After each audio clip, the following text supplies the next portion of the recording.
잇따른 친일 발언으로 국민 밉상, 일본에서는 유명인사 등극 윤서인.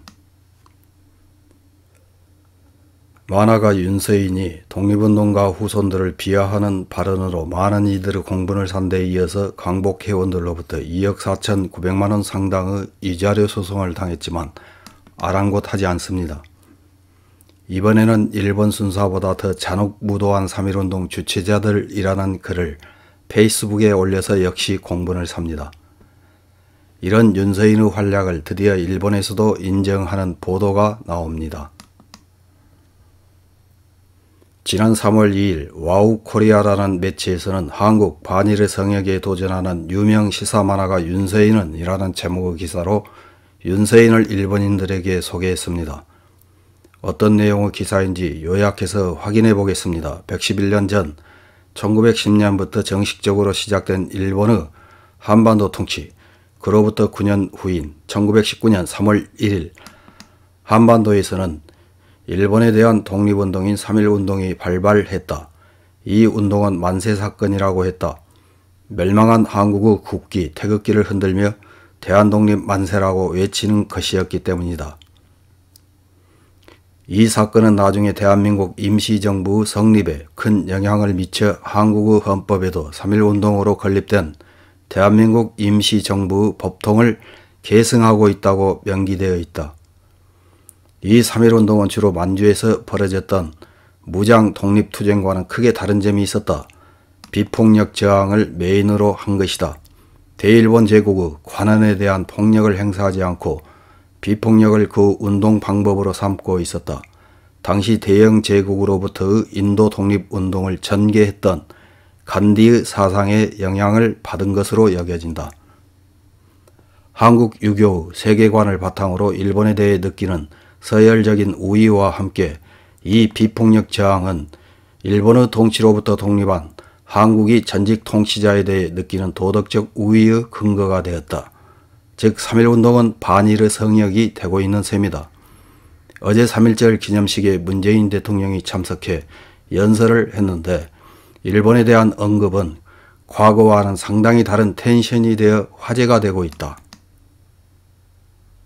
그러나 그 이상 화제가 되고 있는 것이 비폭력의 상징인 3.1운동에 대해 폭력성을 주장하는 한국인이 나타난 것이다. 시사 만화가 윤서인이다. 3.1운동의 주체자는 일본 순사보다 더 잔혹무도하다는 말을 한 것이다.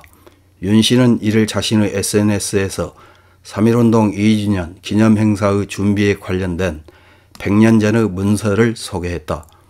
이 문서에 대해 일본에게는 비폭력운동, 우리끼리는 폭력운동이라고 지적했다. 문서에는 열심히 참여하지 않으면 주체자가 집을 불태워 모두 죽인다, 암살한다, 만세라고 외치지 않으면 죽인다. 만약 학교를 개교하면 선생님은 모두 죽인다고 되어 있다. 윤 씨는 이에 대해 3.1운동을 무력 진압한 일본의 순사보다도 잔혹 비도한 3.1운동 주체자라며 친일 사상의 나라도 당시라면 열심히 참여했을 것이라고 꼬집었다.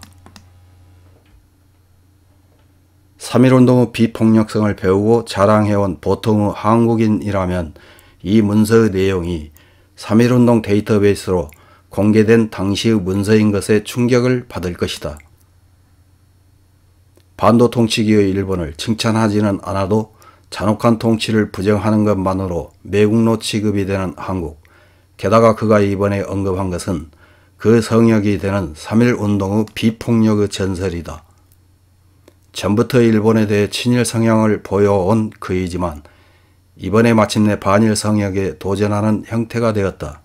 문재인과 윤서인 두 마리의 호랑이가 2021년 3.1운동 기념일의 화제가 된 셈이다.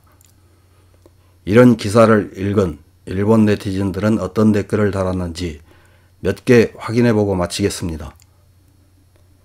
첫 번째 댓글입니다. 신념을 가지고 진실을 말하는 사람에게는 경의를 표하고 싶다. 앞으로는 가혹한 박해를 받을 것이 예상되지만 부디 분발해주기 바란다. 그리고 그 박해 내용도 포함하여 세계에 발신해줘. 건투를 빈다. 다음 댓글입니다. 반일 종족주의의 저자들도 그렇지만 논리적 사고를 하려고 하는 사람은 한국의 가르치는 역사에 위화감과 모순을 발견한다. 문제는 대중이 논리적이 될 수 없는 것이다. 아이에게도 의미 있는 설명을 해야 한다면 만화는 아주 좋은 방법일지도 모른다. 다음 댓글입니다. 한국에서는 사실을 사실로 발언하는 것조차 허용되지 않는다는 것을 보여주는 기사라고 생각합니다. 나라의 성립도 역사의 사실도 너무 날조해서 진실을 알 수 없게 된 것이겠지요. 다음 댓글입니다. 우선 국가가 지금까지의 판타지 역사를 참회하고 고치지 않는 한 일본은커녕 어디와도 제대로 된 관계를 구축할 수 있을 리가 없다. 지정학적으로 강대국의 완충지대였던 역사를 똑바로 바라보지 않으면 국가라는 형태조차 유지할 수 없게 된다. 다음 댓글입니다.